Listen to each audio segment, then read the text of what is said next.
Think medieval people were chomping on turkey legs and feasting like kings every lunchtime. Not quite. Most folks in the Middle Ages were scraping together whatever they could, and their meals were more about surviving than celebrating. But here's the twist. Some of those cheap medieval lunches were actually kind of brilliant. And a few, you might even want to try them yourself. From bubbling barley stews to crunchy flatbreads and makeshift trail mix, these 25 medieval meals were cheap, clever, and surprisingly effective. Let's find out which ones stood the test of time and which are better left in the history books. First, barley pottage. Picture this. It's the 1300s. You're tired, muddy, and starving after hours of manual labor. But instead of a sandwich, you're greeted by a pot of pottage, the medieval miracle stew. It was the definition of whatever's on hand. Toss in some water, root vegetables, wild herbs, and a handful of barley, and let it simmer over the fire all morning. Second, maslin bread. Forget fluffy white loaves. In medieval times, the go-to bread was maslin, a dense, chewy mix of wheat and rye flour. Wheat was expensive, so most bakers stretched it with rye, creating a loaf that was hearty, slightly tangy, and built to last. 3. Oat cakes. No fridges, no fast food.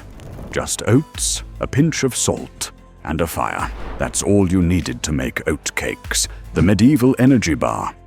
These thin, crisp rounds were cooked on hot stones or griddles and became a staple for workers, travelers, and even knights heading to battle. Fourth, rye porridge. Rye wasn't glamorous, but it was a survival grain. Cheaper and hardier than wheat, it fueled the poor across medieval Europe. Rye porridge was made by boiling ground rye grains in water until it thickened into a mushy, heavy paste.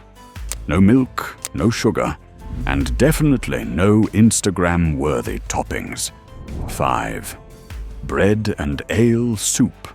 Got stale bread and a mug of weak ale? Congrats. You've got dinner. This rustic soup was one of the smartest examples of medieval resourcefulness. Instead of throwing old bread away, peasants would soak it in warm ale, softening it into a thick, boozy broth. The ale wasn't like modern beer. It was weak, barely alcoholic, and often safer than drinking the water. Sciesti frumenti? Think of frumenti as the medieval cousin of rice pudding, but without the sugar or milk. Made from boiled cracked wheat, it was thick, gooey, and endlessly adaptable. For the poor, it was eaten plain or with broth. For those with access to milk or ale, it became creamier and more filling. Sometimes it was sweetened with a bit of honey or dried fruit when times were good. 7. Onion tarts, peasant style. Pastries weren't just for nobles. Even peasants figured out how to stretch basic dough into something tasty. Cheap onion tarts were a rustic way to turn scraps into a satisfying lunch. They'd roll out a simple flour and water dough, load it with chopped onions, one of the most common crops, maybe some herbs or soft cheese, and bake it in communal ovens. No fancy crust, no custard filling, just blistered onions and crispy edges. 8. Nettle and herb omelette. Yes, you heard right. A stinging nettle omelette. Turns out, once you boil or fry them, nettles lose their sting and become a superfood packed with vitamins. Peasants gathered them in the wild, chopped them with wild herbs like sorrel or parsley, and folded the greens into beaten eggs over a fire. It was one of the few ways lower-class families could turn a handful of eggs into a full, protein-rich meal. 9. Bean and onion mash. Beans were a medieval powerhouse. Cheap, protein-rich, and easy to grow. Combine them with slow-cooked onions, and you've got a dish that's humble but hearty. To make it, peasants boiled dried beans until soft, mashed them up with caramelized onions, and maybe drizzled a bit of pork fat or ale on top if they had it. The result was a creamy, savory mash, served with stale bread or eaten straight from a wooden bowl. 10th parsnip and leek bake.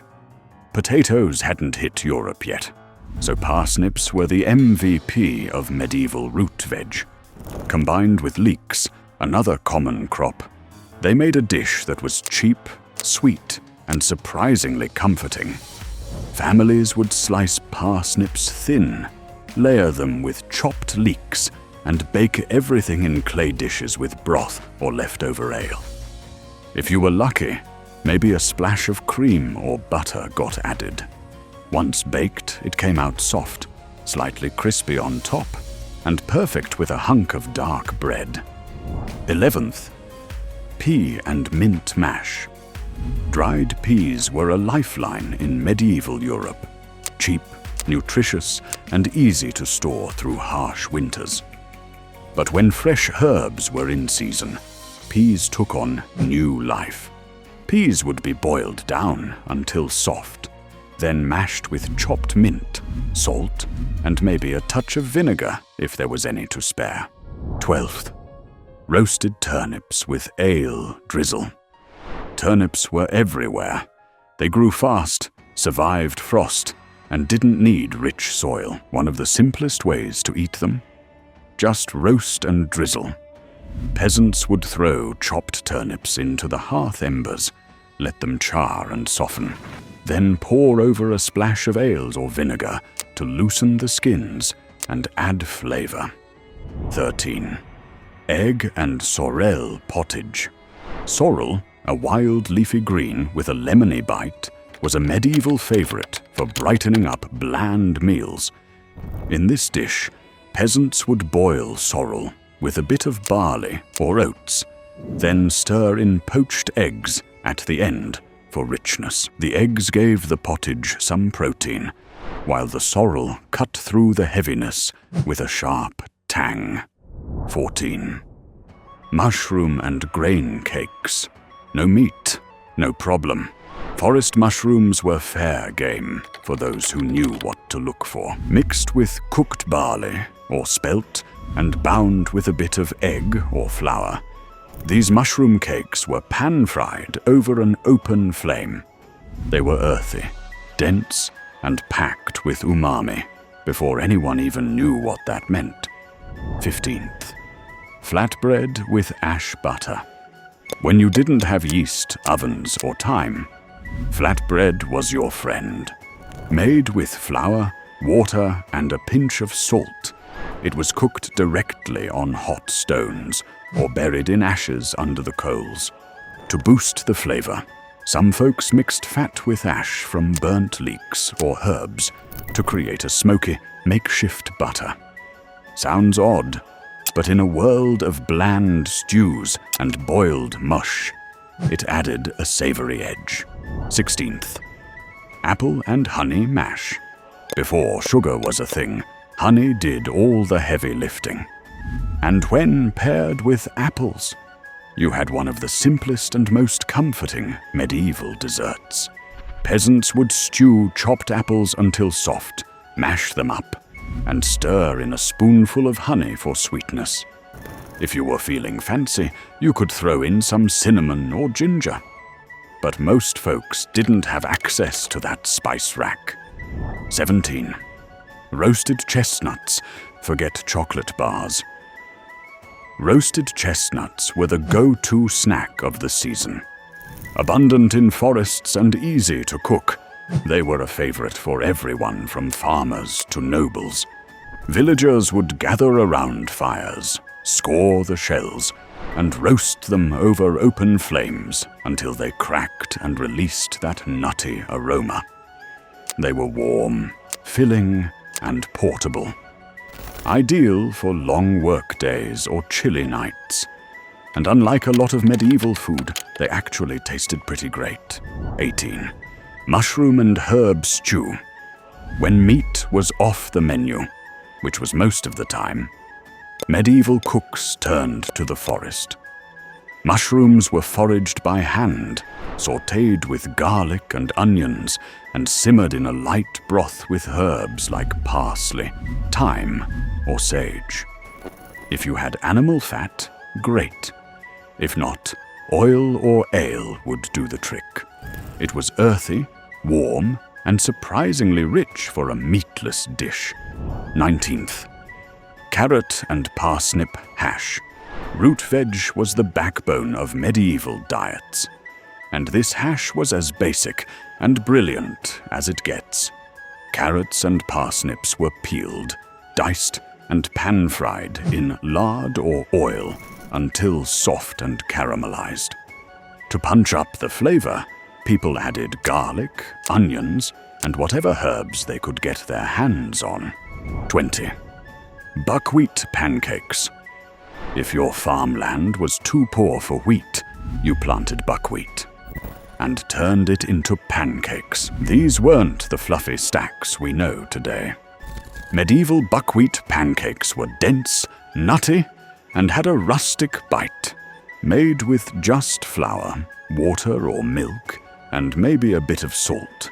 They were cooked on hot stones or griddles, and eaten plain or with a smear of butter or honey if you were lucky. 21st. Cabbage and oatmeal mash.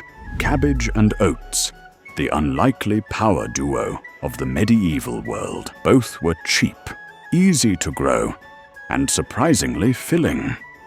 This mash combined boiled cabbage with porridge-thick oats to create a warm, sticky meal that filled the pot and your stomach. 22nd. Boiled nettles with salt. Yes, nettles. As in, the plant that stings you. But once boiled, those nasty little leaves turned into a spinach-like side dish packed with iron and vitamins. Peasants gathered them by the basket, boiled them down until tender, and seasoned with a bit of salt or vinegar. Cheap, nutritious, and surprisingly tasty. Nettles were the ultimate wild food. 23rd. Turnip and barley bake. No potatoes, no problem. Turnips were the go-to root veg, and when combined with barley, they made a filling, baked meal that stuck to your ribs. The turnips were boiled and mashed, then mixed with cooked barley and pressed into a dish to bake over coals or in a clay oven. No cheese, no crust, just warmth and bulk. 24. Sourdough with garlic spread. Sourdough is old, like really old.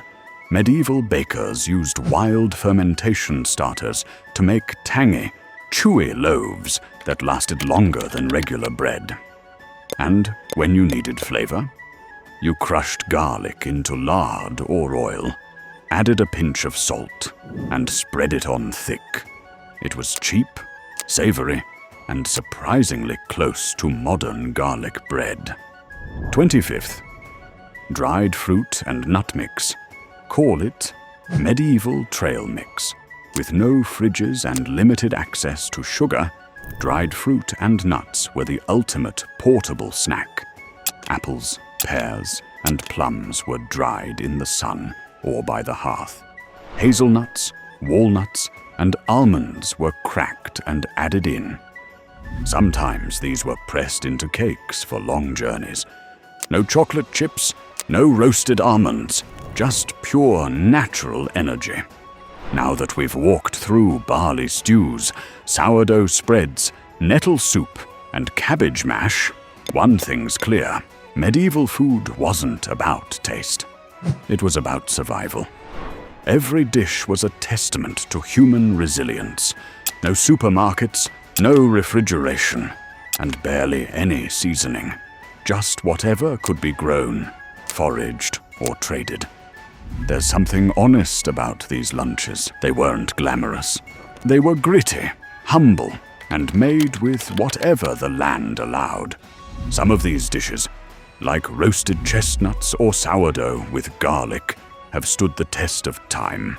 Others, well, maybe leave the nettle mash to the monks. But every single one tells us something about how medieval people lived. Not just what they ate, but how they endured. And that wraps up our dive into 25 cheap medieval lunches you probably wish you knew sooner. Which one would you actually try? Let us know in the comments. But if you thought lunch in the Middle Ages was tough, wait until you hear what it was like to take a life for a living. Click here next to find out what life was really like for a medieval executioner, the most feared, hated, and misunderstood job in history. You don't want to miss it.